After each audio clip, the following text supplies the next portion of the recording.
Hello there, Ringside crew. Hey dudes at Ringside crew, this is Davian. Hey, it's Jenny Santana here. This is Elsie. This is the Savage Juggernaut, Tamaku. Inside Ring! This is Thomas D. Bruff. This is Billy Starks. Mr. Chad Epic. Megan Mason. Hey everybody, Scotland's own Brody Adler. The headliner in charge, Marco Mania. This is your girl Charisma. Papa Dink, Brendan Dicker. This is According to Woods. Savannah Summers. I'm Shorty. Tasman inside. You are watching The internationally known Dudes at Ringside podcast, hosted by Metal Geek and Joe the Panther Jr.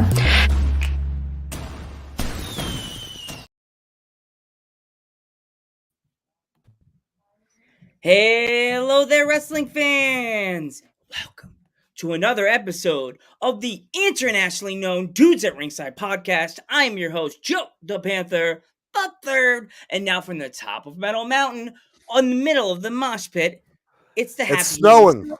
It's snowing.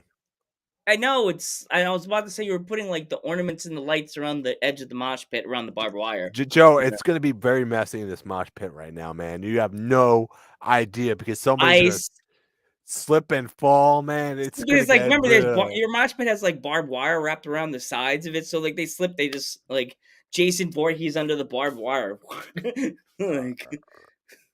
And how safe is that? It's snowing in the middle of a mosh pit, like with the stage. Like, wouldn't that like cause like a fire? I don't know. It's very snowy. Not only that, it's very snowy up here on Metal Mountain. But it's like, what's going on, Ringside crew? What's going on, internationally known? What's going on, everybody? What's going on, Joe? How's it going? Not too much, man. We like. Do you believe, Geek? Our last episode is Monday. 2023, 2022. Who wants to be that last guest, Joe? I know. We have to put an APB out there on Instagram and put it on Twitter and Facebook. I am clip right now before we introduce our awesome guest tonight. Wrestlers, owners, promoters, podcasters. We are putting an not open challenge. That sounds bad. I'm not fighting. Maybe Joe is, but we are putting an open invitation to whoever wants to be our last guest for 2022. It's in your hands now. And now, you ready for me to introduce the guest, Geekums? Go ahead, introduce the guest, Joe. Let's give a warm welcome back, Dudes at Ringside welcome to the man, the myth, the legend from Memphis Wrestling, from pillar to post, Austin Lane. What is up, guys? What's up? What's up? Pleasure to be back. The bad part is you've got an open invitation on someone to come on and be the final guest of 2022. But just like all the wrestlers at every show I go to, you don't want to follow me, but that'll be all right. I mean, you'll be able to be the last guest, so you'll be the main event. I'll take the semi-main, I guess. Yeah, man. But still, you're Austin Lane. Like, it's so funny and sad at the same time. Like, we had you on Popcorny last year. We were like, how are we going to get him actually on Dudes at Ringside now? Like, talk wrestling. Absolutely, yeah. I love it, especially with you guys are like geeks and nerds, just like I am, with all the collectible stuff and the comics and TV shows, movies, and everything, and then that and wrestling as well. I mean, it's a match made in heaven. Yeah. Yeah. It's so like, that's the thing about wrestling. People think that you have to be like a wrestling fan and geek and just for one little thing. Wrestling fans are connected to other little things like what's his name from Stranger Things? Like the little tentacles go to everywhere, from movies to cartoons to like what else, Geek? Like wrestling, everything. Like, I was just about to say, Joe, I had a couple of monsters in me right now, so I just got one question for you. Are you ready to feel the beast, Joe? That sounded really wrong. I ain't feeling no beast unless she's got a friend. Like, I ain't Geek. I think that's a restraining order. I ain't feeling no beast. Are you ready to feel the beast? Monster. There you go. No, Geek. We're not sponsored by Monster yet, Geek. So they may be Austin, listening. if our fans are not familiar with you, and why would they not be? Introduce yourself. Well, I am the human highlight reel, the wrestling machine, the rope to rope, pillar to post, very best of the best, Austin Lane. I'm currently on Memphis Wrestling Television. I'm one of the lead producers there, as well as on-air talent. I've wrestled all over the world, all over the country, done independents everywhere, done TNA wrestling, done some spots for WWE. Trained by, really, I was taught how to wrestle by the new effing show, Jerry Lynn. I'm one of those guys out there that can do it all. I try to steal a show every time I'm out there.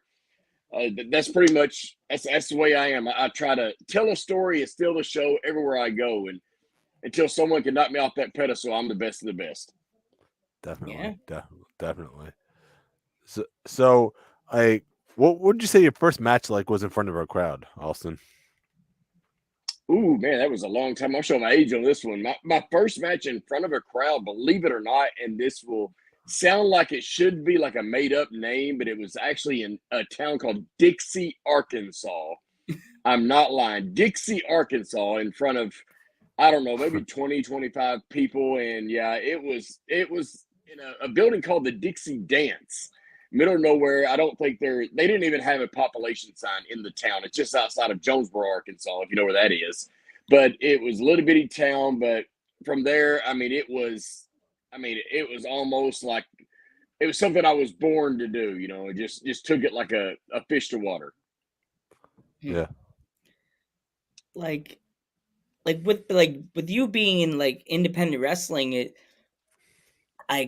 what do you think about lately that the big rise on the independent wrestling scene again? You happy that I know we would be happy it's back around again, but now that our generation has taken the fandom to another level, now there's TV and there's internet to watch it on. What do you think about that half of it? I love it because it opens up so many avenues for different people to master their craft, to be seen by people from all over the world. Back when I first started, indie wrestling was, it still drew big houses everywhere it went, but it was always localized. It was always a small area that knew about it, whether it's the Mid-South or the Midwest or the East Coast or the West Coast, the Northeast. There's always this kind of area group where most people would know those wrestlers, and fans will know each other, in these small areas. But now it's opened up to where people can, no matter where you're at, you can be in North Carolina and watch a show that's going on in California, or a show in Texas, and you can watch it from New York or whatever. But I think it gives guys a better chance to be seen and to make money and to master their craft by taking, what I used to do is I always wanted to travel. But back in the days back then, without the internet and people being able to watch it with the television and the internet, streaming and everything, it was really hard to get booked and to get paid, traveling to other areas of the country because they didn't know who you were. They're not going to pay you, X amount of dollars if you're not able to put butts in the seats. People don't know who you are. That's why for a long time, indie wrestling was really, it was dependent on former names of WWF and WCW names to draw crowds. But now it's to a point where now with the avenue of the streaming and the worldwide audience, you're able to draw with the independent wrestlers. So now, even back then, WWF, WCW, we're called independent contractors. So we were independent all along. It's just now it opens up a huge avenue where everyone's able to see us. Exactly. I remember watching old independent wrestling shows from back in the day. I remember it would be there was no social media. There was no IWTV back then.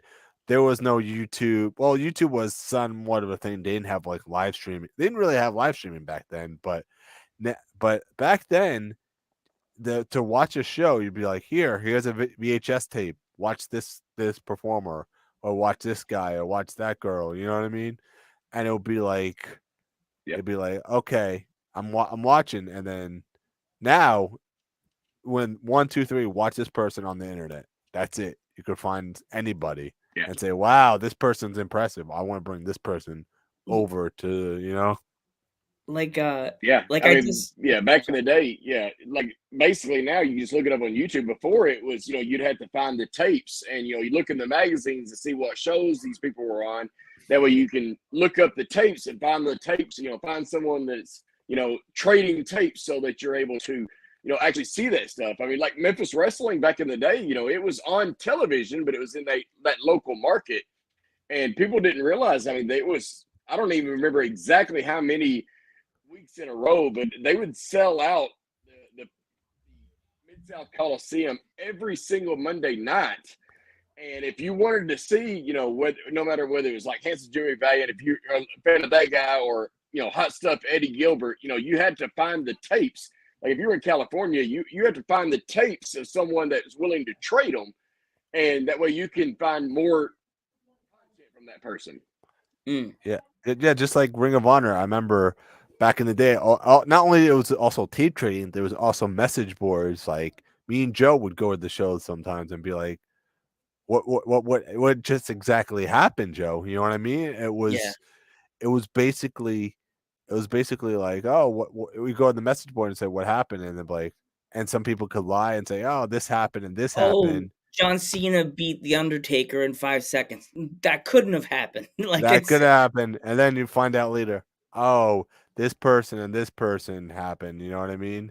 Yeah. And that's exactly what happened, basically. Welcome back, Austin. Oh, sorry. Yeah, I don't know what happened. It just booted me off, and it booted you out. Of the studio. I'm like, what the world? Like that's like my favorite thing now with the podcast, Austin, and Geek. Geek knows this. He starts laughing when I tell a male or female wrestler, "Hey, do you have any clips from your matches you could share with us, so we could show people that they don't that won't know about them?" Or my other favorite thing is, do you have any matches on YouTube that you could send us the link to? And boom, like 15 minutes ago, we got like 3 links in a row to matches on YouTube. And I'm like, this is why I love independent wrestling in this new era.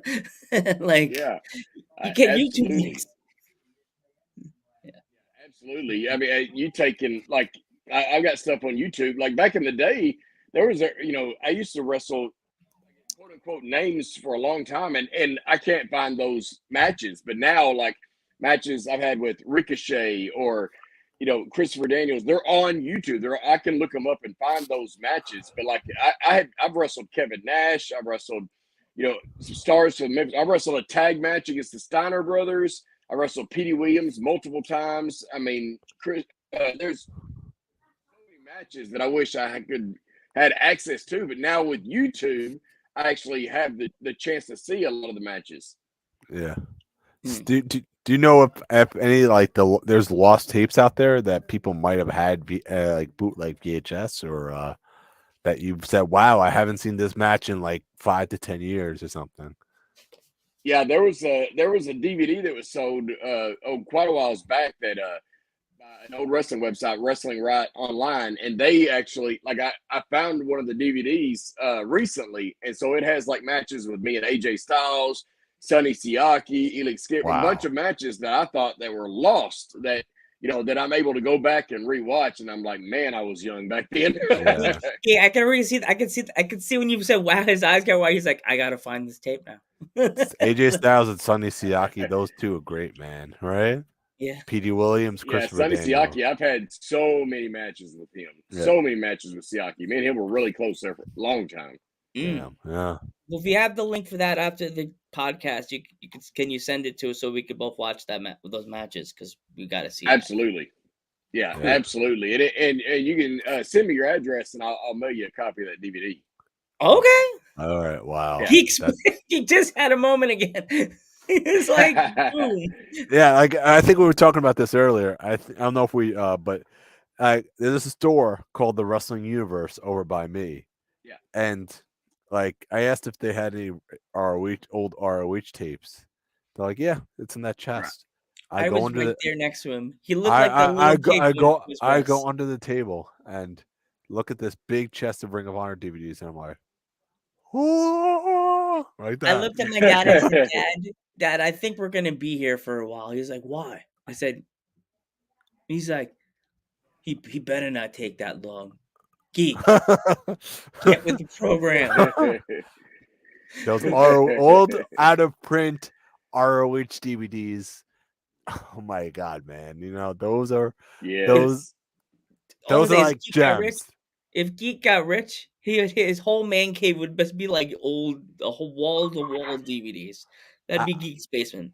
I found some old Ring of Honor DVDs on eBay, and I'm like, geez, man, this for a DVD, but I'm like, but you know what? It's out of print. It's very rare. You know what I mean? To find this nowadays. Yeah. You know, so it's like, is it worth it to buy $50 for a VHS? I'd be the angel on his shoulder. Geek, are you sure the DVD's in the box? You may get an empty box. Yeah. yeah. I always have that. So what's the most that you spent on one of them? On one of the rare Ring of Honor VHSs? Ooh, there you go, Geek.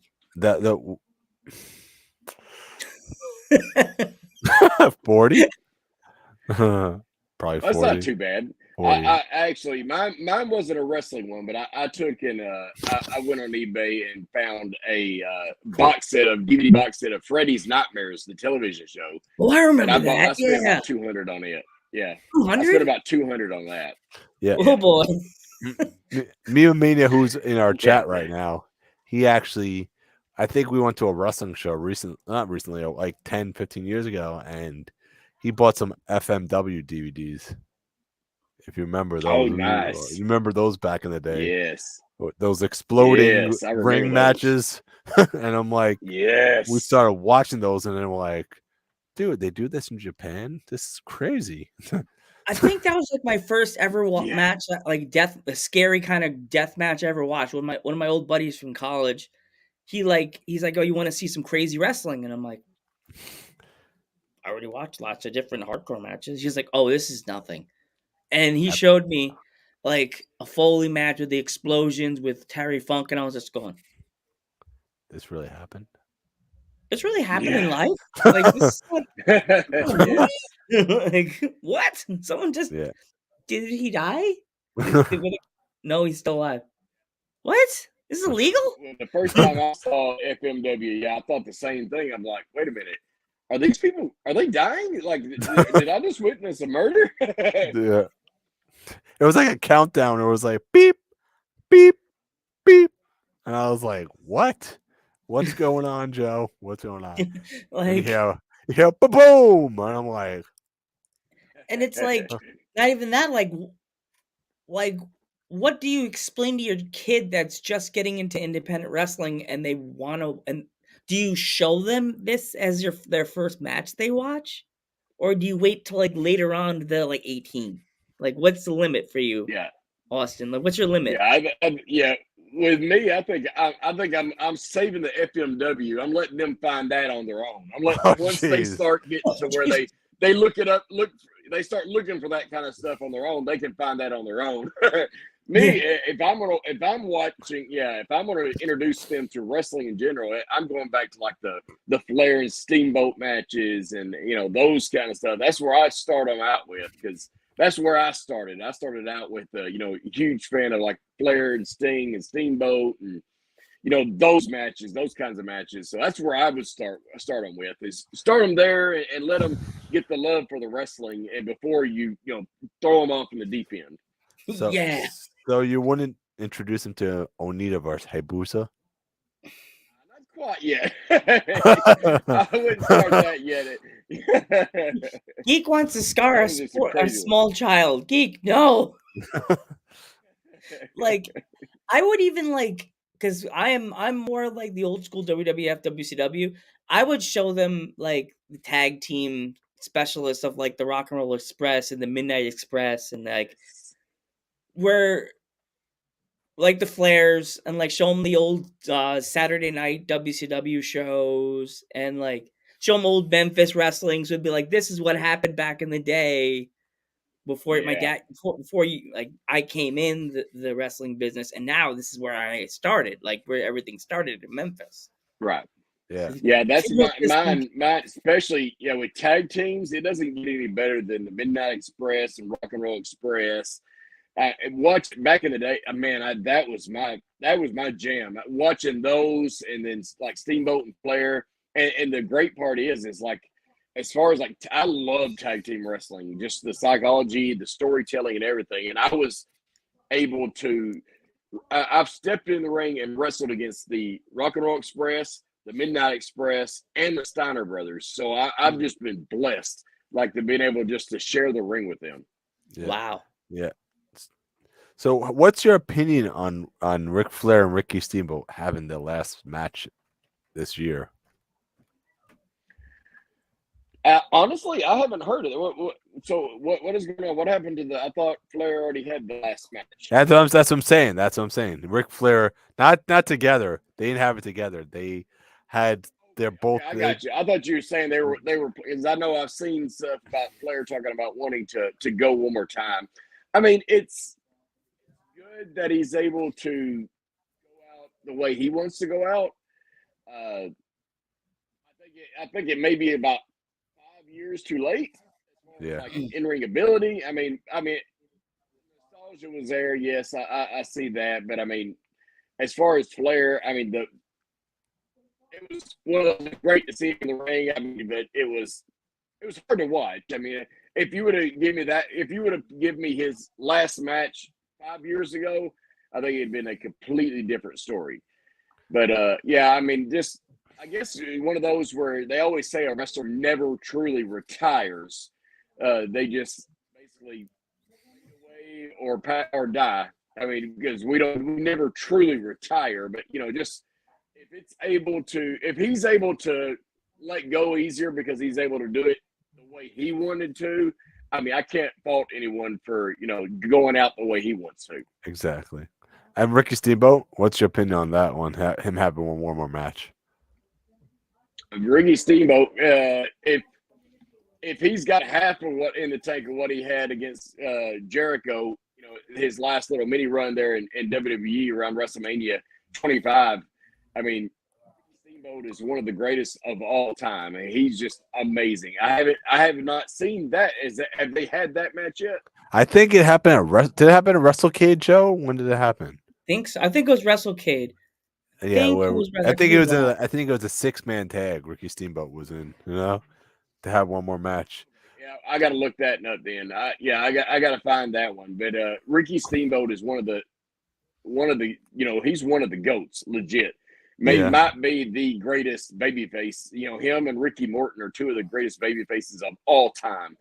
And yeah, he's just that deep arm drag, just being able to see that one more time. Yeah, I'm gonna look that video up. I just want to see one more of those deep arm drags. Yes. He may not be as fast as he used to be, but it probably still takes the heart out of everybody else on the apron. Exactly.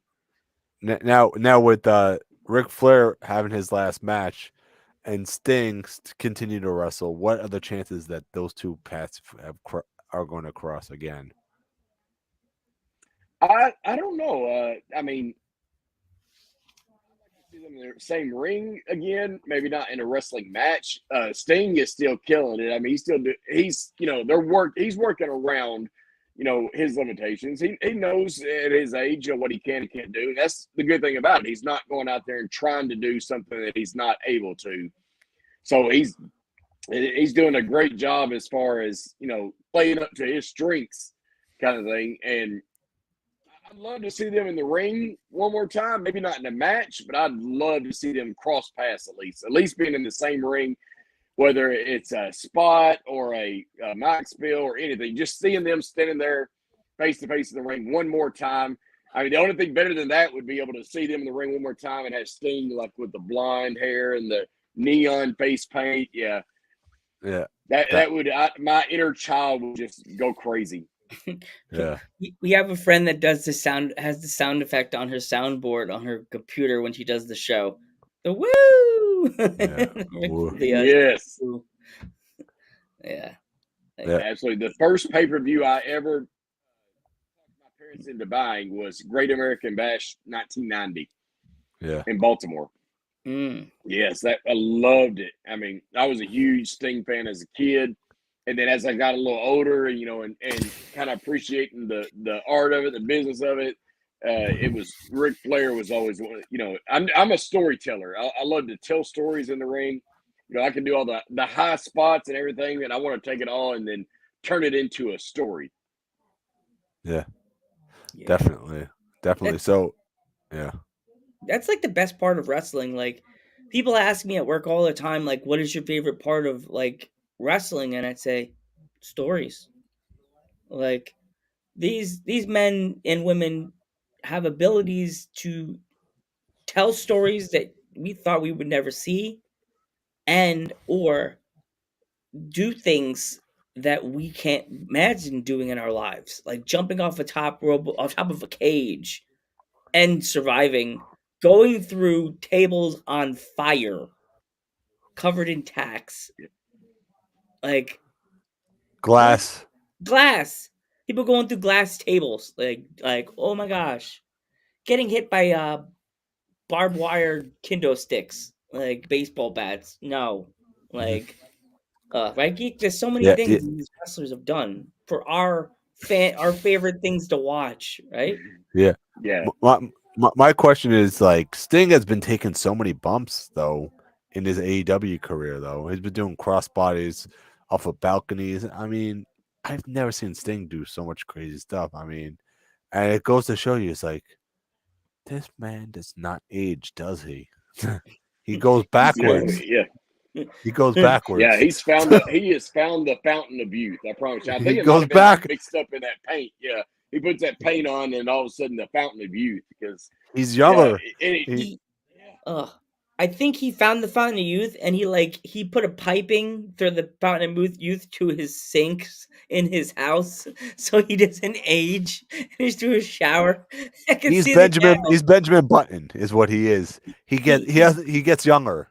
Instead of getting older, he gets younger, and I'm like, he's gonna come out on AEW with the blonde hair and the big muscles, and we're gonna be like, what? It happened. Yeah, and you can tell when someone is enjoying what they're doing. You know, they're like, Sting doesn't have to do all those crazy spots now, but he does it because, I mean, he's enjoying what he's doing. He's having fun. He's been able. I mean, I don't know him personally, but I'm assuming that his last run, I guess, there with WWF or WWE wasn't probably what he wanted, and he probably didn't enjoy it as much as he's doing now. You can tell now he's enjoying what he's doing, and he's going all out.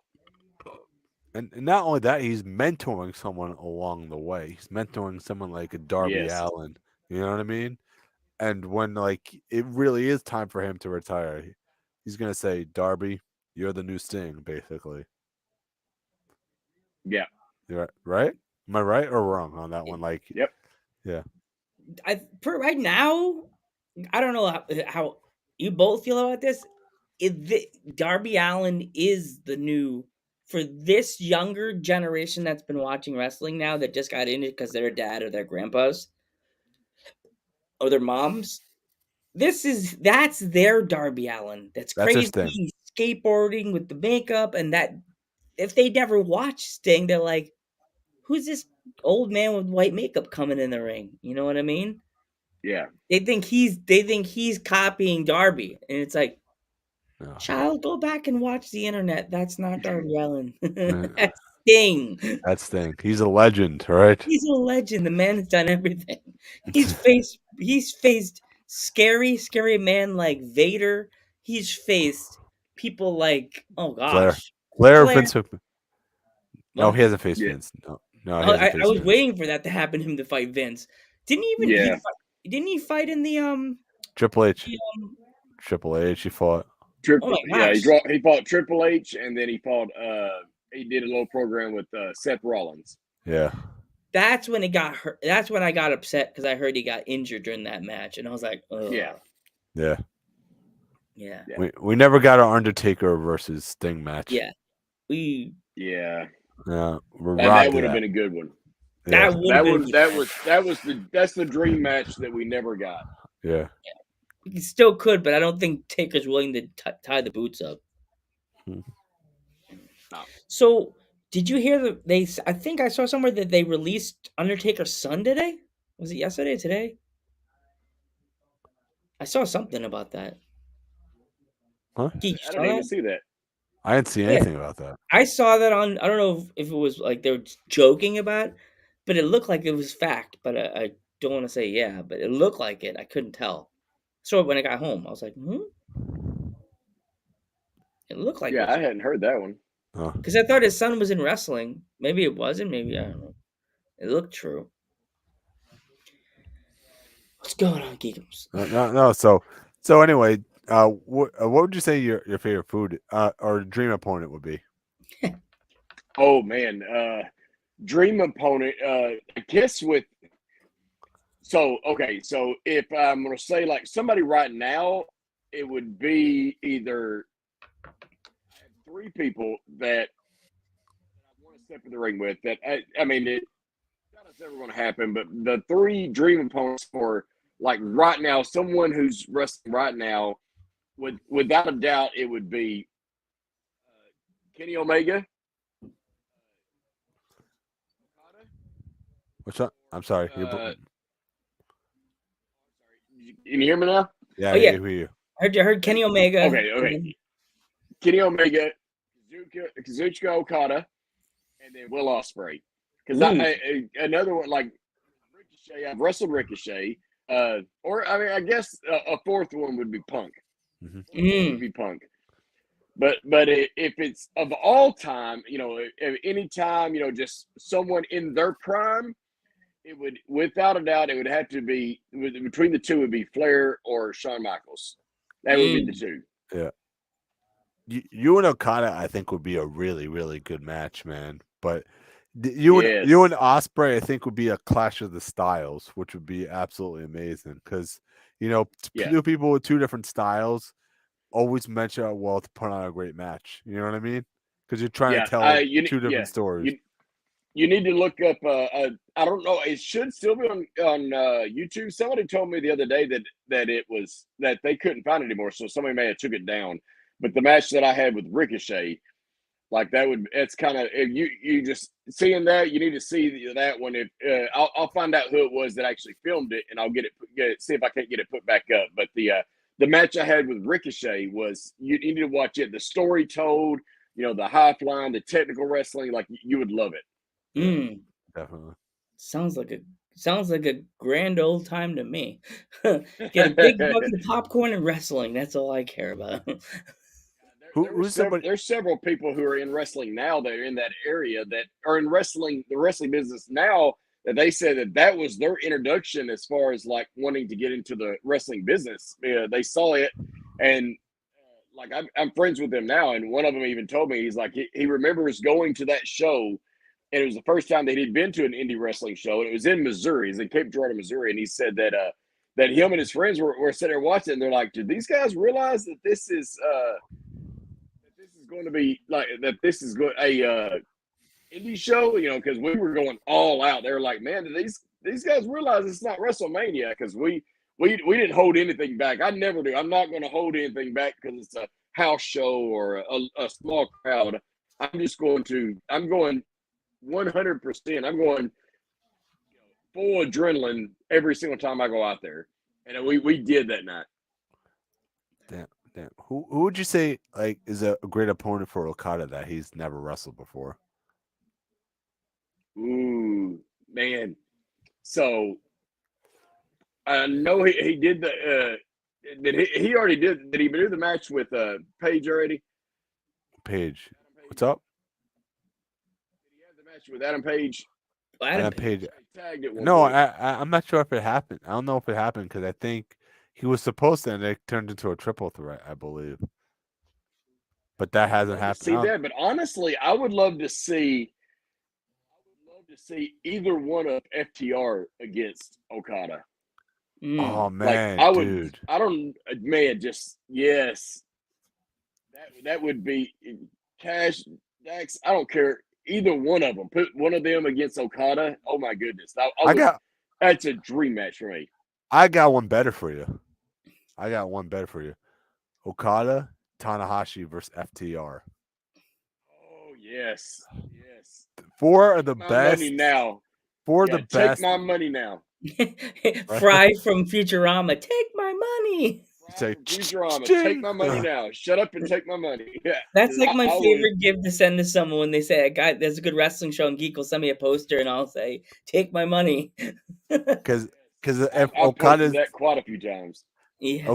Because if I'm thinking Okada needs a partner, who would be the best partner to team with Okada to take on FTR? Who would Tanahashi? Man, that match is a 5-star match right there. You know. Yeah, it's a 5-star match, but when it gets put on the poster, yeah, definitely, that'll put butts in seats too, like you'd say. Right? There's certain matches that, like, when you see them put on a poster for a wrestling show, you're like, I don't know, this match doesn't seem like I'll be watching it, walking to the tables, and then when you go to the show and it finally happens in front of your face, you're like, this match was really good. Like, I went to a show in New Jersey last year, the day after my birthday, and it was the birds, the one I told you about, Geek.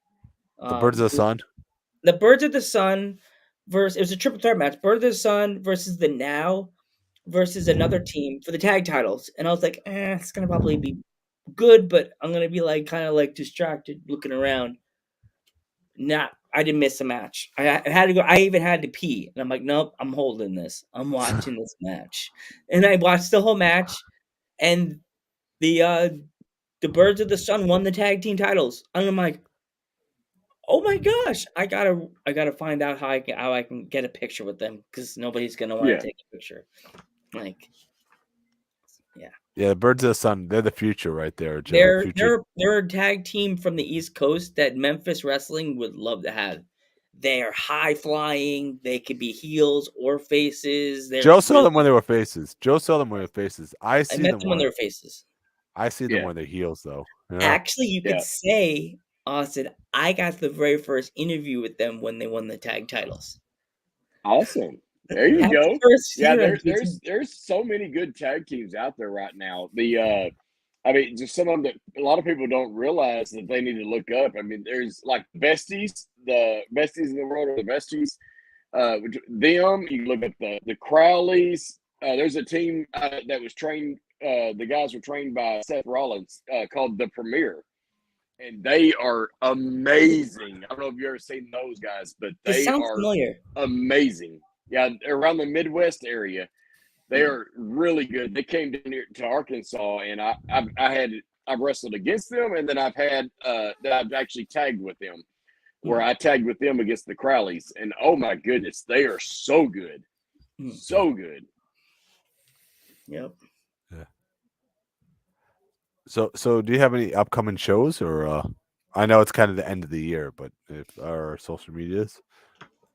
Yeah, we got the next one I got coming up will be the Saturday, December 17th will be the Grind City Rumble for Memphis Wrestling. There at the Wrestle Center. It's a special Saturday night event. The Grind City Rumble is kind of like our Royal Rumble event.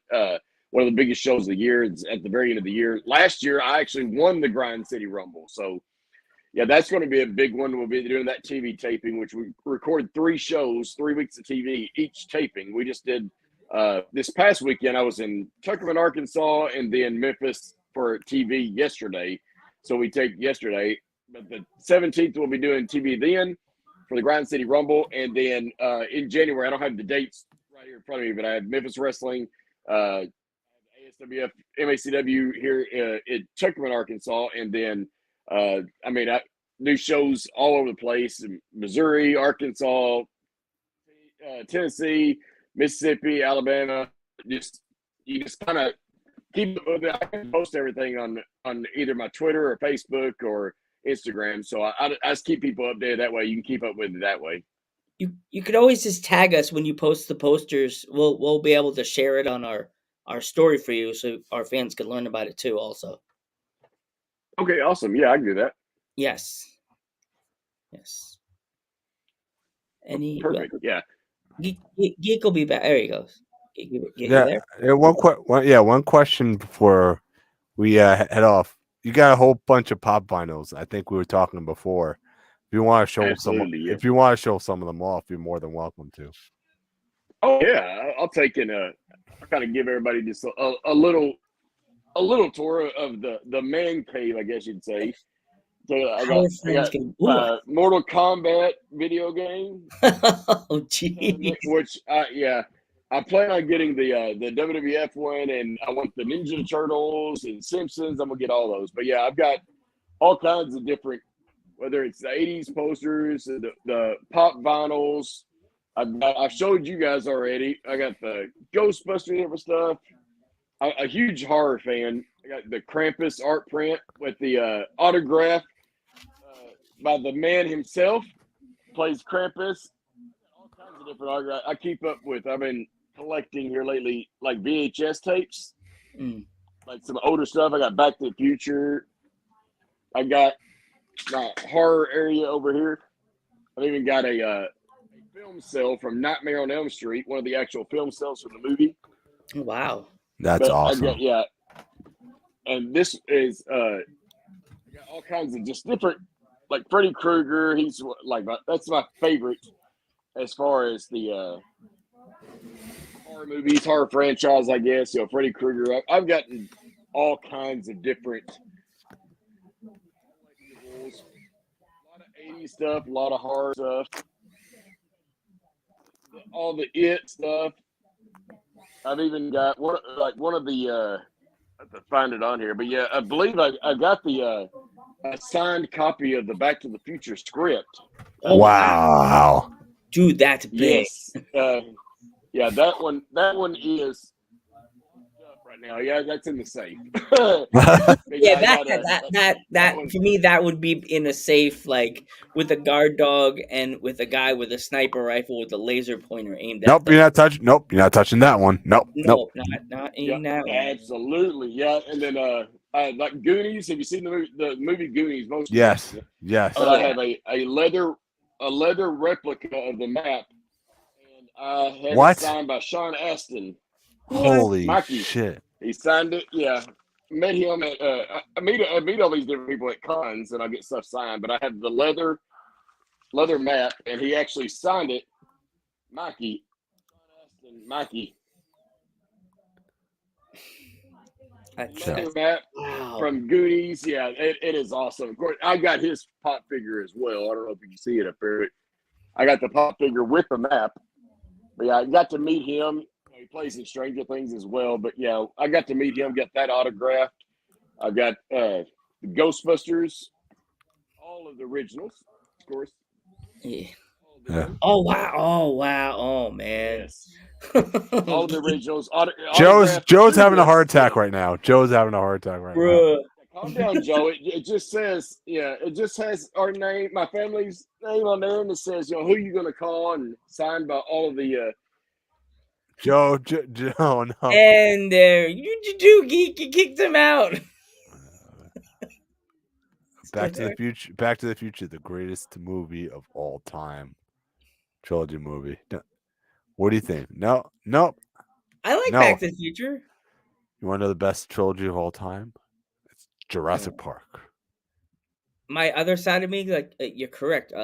Chaos. You didn't say the magic Me word. and my sister's my sister's best friends from a nursing school would be like, this guy knows his shit. Amanda, you didn't say the magic word. As soon as I thought about movies places I want to go again, Universal, I gotta come back. Yes, Austin is the man, Geek. Yes, he is the man. Yes, Meme Mania. Back on Dudes at Ringside, Geek. he is literally the man. You know what I mean? Guy is the dude. He's the third dude right there. Yeah. You don't even know it, Geek. He's the third guy. Austin should just open up his own museum. That's how much artifacts he probably has. Do you think Nikki would let him do that? I don't know. It's like, museum hours are open 9 to 5. Here you go. Nikki will be like, Do you know what time it is? It's about 8 o'clock, boy. The doors close at 8 o'clock. Geek's like, I couldn't get here fast enough.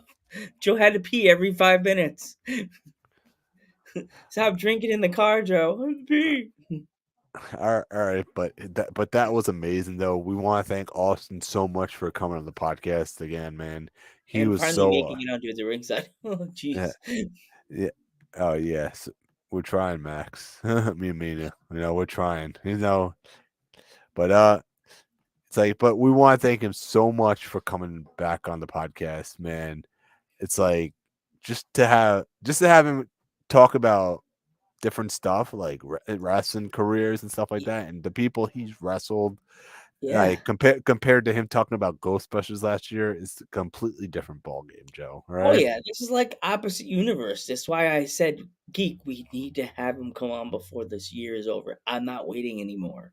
I'm gonna ask him if he's available today for Monday, because yeah. I'm Joe Panther the third. Wait. I'm not done yet. Oh, no, we're not, dude. I was just about to say, if you guys haven't watched our commentary yet for Savage Pro Wrestling, please go and do so. Doing Savage Pro Wrestling. They're doing some really good stuff right now, and they're just scratching the surface on what they're doing right now. So, I think their first 2 episodes were fire. Oh, they were great. What was your so far from the first 2 episodes, Joe? What was your favorite? Of course, I'm gonna say our favorite people, Rudy Root and Luna. I really enjoyed the JC Cardi match versus Rudy Root. I thought that match was absolutely fire. Those chops back and forth were absolutely fire. Joe. Yeah. And Roger Sears win the first ever Savage Pro Wrestling title. That's absolutely awesome. But don't listen to our word for it. Judge for yourself. Please go and watch Savage Pro Wrestling. Support the dudes. Support Savage Pro Wrestling. I'm the Metal Geek. I'm Joe Panther the third, and we will catch you. Catch you in the next one.